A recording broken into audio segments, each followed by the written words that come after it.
ತಾವೆಲ್ಲರೂ ಸೇರಿ ಪ್ರಬುದ್ಧ ಮತದಾನ ಇದ್ದೀರಿ. ತಾವೆಲ್ಲರೂ ಸೇರಿಕೊಂಡು ಏನು ದಿವಂಗತ ಹಿರೇರಾಜನವರ ಕನಸಿತ್ತು, ರೈತರ ಪರವಾಗಿ ಅವರು ಬಹಳಷ್ಟು ಶ್ರಮವನ್ನ ವಹಿಸಿ ಸಕ್ಕರೆ ಕಾರ್ಖಾನೆ ಮಾಡಿದರು. ತಮಗಾಗಿ ತಮಗೋಸ್ಕರವಾಗಿ ತಮ್ಮ ಪ್ರಾಣವನ್ನೇ ಕೊಟ್ಟರು.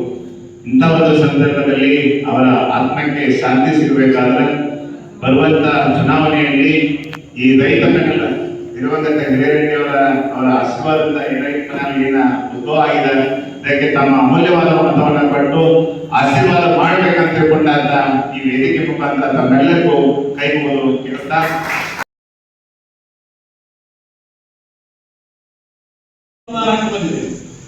ಮೀಟಿಂಗ್ ಹಜಾರಾರು ಮತದಾನ ಹಾಕಿದ್ರು. ಅಂದ್ರೆ ಯಾವ ತರ ಅವ್ರ ಮನೋಭಾವ ಇದೆ ಅನ್ನೋದು ದಯವಿಟ್ಟು ನಾವೆಲ್ಲ ಅರ್ಥ ಮಾಡ್ತೀವಿ. ನಾವು ಯಾರಿಗೂ ಪೆನಲ್ ಕಟ್ಟಿಲ್ಲ. ಸಕ್ಕರೆ ಕಾರ್ಖಾನೆಗೆ ಪ್ರಾಮಾಣಿಕವಾಗಿ ಏನ್ ರೀತಿ ಉಳಿಸ್ಕೋಬೇಕನ್ನೋ ದೃಷ್ಟಿಯಿಂದ ಮಾತ್ರ ಇದೇ ರೀತಿ ಅವ್ರು ಪೆನಲ್ ಏನ್ ರೀತಿ ಕಟ್ಟಿದ್ರು. ನಮ್ಮ ಕಾಂಗ್ರೆಸ್ ಏನಿದೆ ಬ್ಲಾಕ್ ಕಮಿಟಿ ಅಧ್ಯಕ್ಷರು ಇದರಲ್ಲಿ ಇದ್ದಿದ್ರು, ಬಿಜೆಪಿ ಬ್ಲಾಕ್ ಕಮಿಟಿ ಅಧ್ಯಕ್ಷರು ಇದರಲ್ಲಿ ಇದ್ದಾರೆ, ಜೆಡಿಎಸ್ ಬ್ಲಾಕ್ ಕಮಿಟಿ ಅಧ್ಯಕ್ಷರು ಇದರಲ್ಲಿ ಇದ್ದಾರೆ. ಪಕ್ಷಾತೀತವಾಗಿ ಪ್ರಿಯೋಗ ಪಕ್ಷಾತೀತವಾಗಿ ಅಂತ ಪೆನಲ್ ಯಾವುದೇ ಉದ್ದೇಶಪೂರ್ವಕವಾಗಿ ದುರಾಸೆಯಿಂದ ಇದೇ ರೀತಿ ಪೆನಲ್ ನಾವು ರಚನೆ ಮಾಡಿಲ್ಲ. ದಯವಿಟ್ಟು ನಾವೆಲ್ಲ ಈ ಪೆನಲ್ ಒಂದು ಆಶೀರ್ವಾದ ಮಾಡಿ. ಯಾಕಂದ್ರೆ ಹಿರಿಯರ ಕನಸು ಕಟ್ಟಿದಂತ ಈ ರೀತಿ ಶುಗರ್ ಫ್ಯಾಕ್ಟರಿ ಉಳಿಸ್ಕೋಬೇಕನ್ನೋ ಮನೋಭಾವ ಇದ್ದಂತವೇ ಎಲ್ಲರೂ ನಾವು ಇಲ್ಲಿ ಚುನಾವಣೆ ಸ್ಪರ್ಧೆ ಮಾಡಿದ್ವಿ.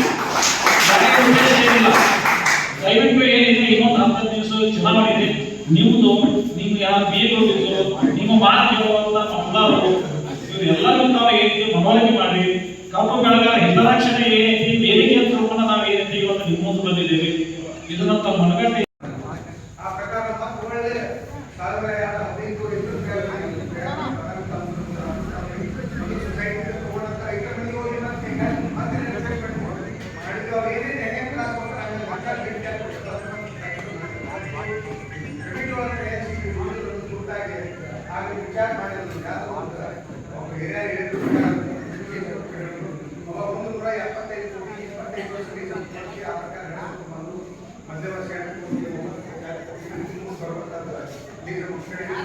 ಈಗ 4-5 ವರ್ಷದಿಂದ ಏನು ಮಾಡಿದ್ರೆ ಎಕ್ಸ್ಪೆನ್ಷನ್ ಮಾಡ್ಕೊಂಡು 44 ಕೋಟಿ 4 ಕೋಟಿ ಎಕ್ಸ್ಪೆನ್ಷನ್ ಮಾಡಿದ್ರು. ನಮ್ಮ ಇನ್ನೂ ರೊಕ್ಕ ಇತ್ತು 15 ಕೋಟಿ ರೂಪಾಯಿ ನಮ್ಮ ಸರ್ಕಾರ ಬರ್ತಿತ್ತು. ಅದನ್ನು ಅವರಿಗೆ ಕೊಟ್ಟು ಪ್ಲಸ್ ಅವ್ರ ಕಡೆ 20 ಕೋಟಿ ರೂಪಾಯಿ ನಮ್ಮ ಸಾಲ ತಗೊಂಡು ಅವ್ರು ಮಾಡಿದ್ರು. ಆ ಸಾಲ ಈ ಬಡ್ಡಿ ಕೊಡಕ್ಕಾಗಿ ಅವ್ರು ಏನೀಗ ಬೇರೆ ಅವ್ರು ಮಾಡಿದ್ರೆ ಎಕ್ಸ್ಪೆನ್ಷನ್ ಮಾಡಿದ್ದಕ್ಕೆ 40